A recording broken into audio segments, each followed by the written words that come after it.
আদালতের নির্দেশে জামিন পেয়ে গতকালই জেলমুক্ত হয়েছেন কৃষ্ণনগরের বাসিন্দা আমির চাঁদ শেখ। চক্ষুদান বিতর্কে যার নাম জড়িয়েছিল এবং যাকে 3 দিন জেলে কাটাতে হয়েছে, তারপরে আজ বাড়ি ফিরে তিনি বিএলওর কাজে যোগ দিয়েছেন। জেলে থাকার জন্য এসআইআর এর কাজে তিনি যোগ দিতে পারেননি, এসআইআর এর কাজ করতে পারেননি এবং তারপর জামিনে জেলমুক্ত ঘটেই এসআইআর এর কাজে যোগ দিয়েছেন আমির চাঁদ শেখ। কৃষ্ণনগর দক্ষিণ বিধানসভার বিএলও তিনি, কিন্তু তারপরেও আতঙ্ক এখনো পর্যন্ত তার চোখ থেকে যাচ্ছে না।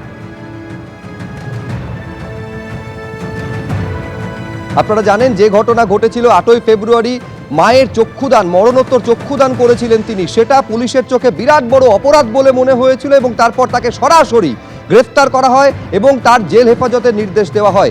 এই ঘটনায় পুলিশের বিরুদ্ধে অতি সক্রিয়তার অভিযোগ ওঠে আর তারপর সেই দিন তার বাড়িতে ভাঙচুর পর্যন্ত চলে। তাদের নামে 9 জনের নামে অভিযোগ পর্যন্ত করেছিলেন আমির চাঁদ শেখ। সেইখানে পুলিশের বিরুদ্ধে নিষ্ক্রিয়তার অভিযোগ ওঠে, তার কারণ একজনকেও পুলিশ এখনো পর্যন্ত গ্রেফতার করতে পারেনি।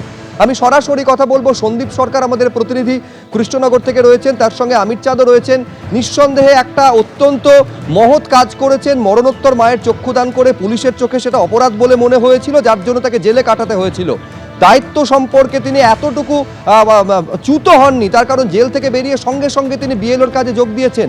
তিনি তার দায়িত্ব তো পালন করেছেন, কিন্তু যে প্রশাসনের দায়িত্ব সন্দীপ, এই আমির চাঁদ শেখকে সুরক্ষা সুনিশ্চিত করা, তার বাড়িতে যারা হামলা চালালো তাকে মেরে ফেলার হুমকি পর্যন্ত দেওয়া হচ্ছে বলে অভিযোগ। পুলিশ সেই কাজটা কি করছে, কি বলছেন আমির চাঁদ?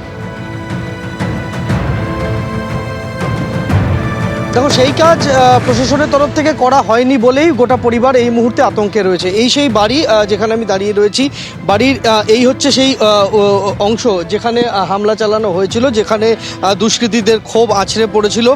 পাশের আরেকটি ছোট রান্নাঘর রয়েছে, তার দরজা টরজা ভেঙে দেওয়া হয়েছে আমরা দেখতে পাচ্ছি। এই জায়গাতেই যারা হামলাকারীরা তারা এসে পৌঁছায় এবং এই ঘরের ওপরে তাদের রোষ আছড়ে পড়ে এবং এখানে কিছু ভাঙচুর করা হয়েছে। কিন্তু এ তো গেল শুধুমাত্র শারীরিক নিগ্রহ বা তাদের বা হামলার ঘটনা, কিন্তু এই মুহূর্তে যে মানসিক ট্রমার মধ্যে রয়েছে গোটা পরিবার, তা কিন্তু এক কথায় অবর্ণনীয়। তার কারণ এই ঘটনার পর 3 দিন জেল খেটে আসার পর এই পরিবার তারা তাদের বাড়ির 9 বছরের সন্তানকে সঙ্গে রাখতে পারছেন না। আপনার ছেলে বাড়িতে নেই বলছিলেন, কেন নেই? কেন বলতে, ওই দিনকে যেমন আমাদের দুজনকে যখন পুলিশে নিয়ে যাচ্ছে, বলছিল যে সেফটির জন্য নিয়ে যাচ্ছে ঠিকই, কিন্তু বাচ্চা সে তো আর জানবে না, সে আমাদের পিছু পিছু যাচ্ছিল। তারপরে হট করে এখানে ওই ফরমান মণ্ডল বলে একজন, সে ওই তো ছেলে যাচ্ছে, ধরে ওর ছেলের চোখ ধরে তুলে নেয়। এখানে মা মারা গেছে, আমার মায়ের চোখ তুলেছি বা সেটা মেডিকেল কলেজে জমা হয়েছে, সেটার বিষয়টা আমাদের ব্যক্তিগত পুরো।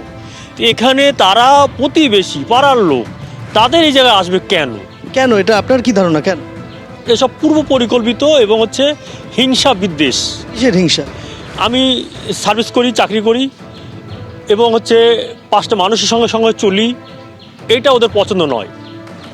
এবং প্রত্যেকটা মুহূর্তে আমার ছেলে কোথায় পড়বে বা আমার স্ত্রী কোথায় যাবে না যাবে, সেই সব নিয়ে সবসময় হিংসা বিদ্বেষ আলোচনা ওদের লেগেই রয়েছে। এই বাড়ির 9 বছরের ছেলে, তাকে দূরে রাখতে হয়েছে, অন্য জায়গায় রাখতে হয়েছে। কেন ছেলেকে অন্য জায়গায় পাঠিয়ে দিয়েছেন? ভয়ে মানে আমরা দেখে যখন সেফটিতে নিয়ে যাচ্ছিল, তখন তো আমি ছেলে বলে তখন আমার মাথায় ছিল না, মনে হচ্ছিল আমার বরকে হয়তো আমি হারিয়ে ফেলবো আজকে। তখন আমার ছেলে, এবার আমাদেরকে তো আমাকে ছাড়া আমার ছেলে থাকতে পারে না।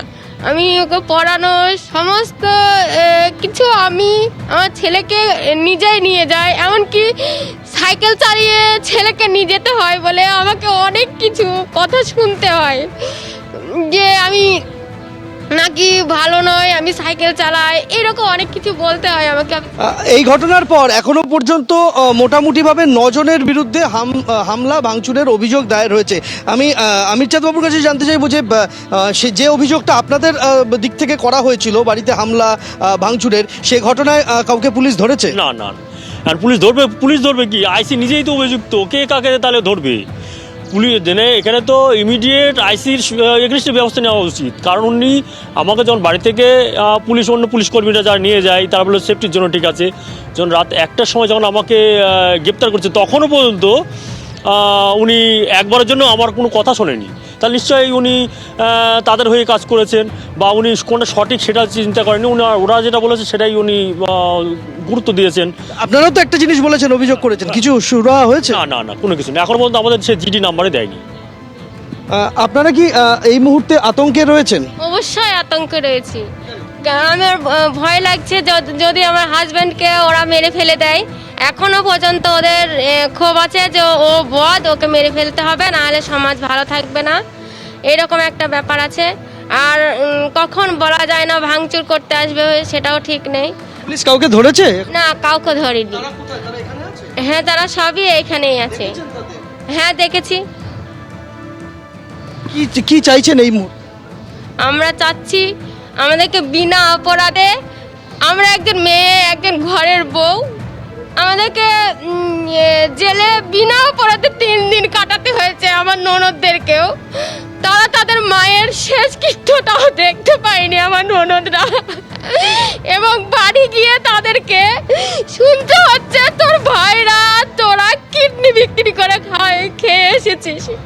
তারা সেখানেও কথা শুনতে হচ্ছে। কেন কেন এর জন্য দায়ী কে? আমি মুখ্যমন্ত্রী ম্যাম, আমি মুখ্যমন্ত্রীকে আমি জানাতে চাই যে তিনিও তো একজন মেয়ে, তাহলে আমাদের মতো মেয়েরা, আমি তার কাছে এর জন্য বিচার চাই। আমি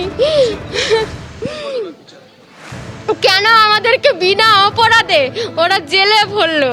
কেন, কোন অপরাধে আমরা জেলে গেলাম? কিসের অপরাধ আমাদের? আমরা নির্দোষ হওয়া সত্ত্বেও 3 দিন আমাদেরকে জেলে কাটাতে হলো, এবং আমাদের যে এই যে কিডনি বিক্রি করা, চক্ষু বিক্রি করা, একটা কলঙ্ক আমাদের মাথায় লেগে গেল। এটা কি উনি কোনো দিনই যাবে না, আমাদেরকে সারা জীবন শুনতে হবে যে ওরা মায়ের চোখ বিক্রি করে আর কিডনি বিক্রি করে খেয়েছে। এই সমাজ আমাদেরকে ছাড়বে না কোনো দিনই। ফলে বুঝতেই পারছো যে ক্ষোভের জায়গাটা কোথায়, আশঙ্কার জায়গাটা কোথায়।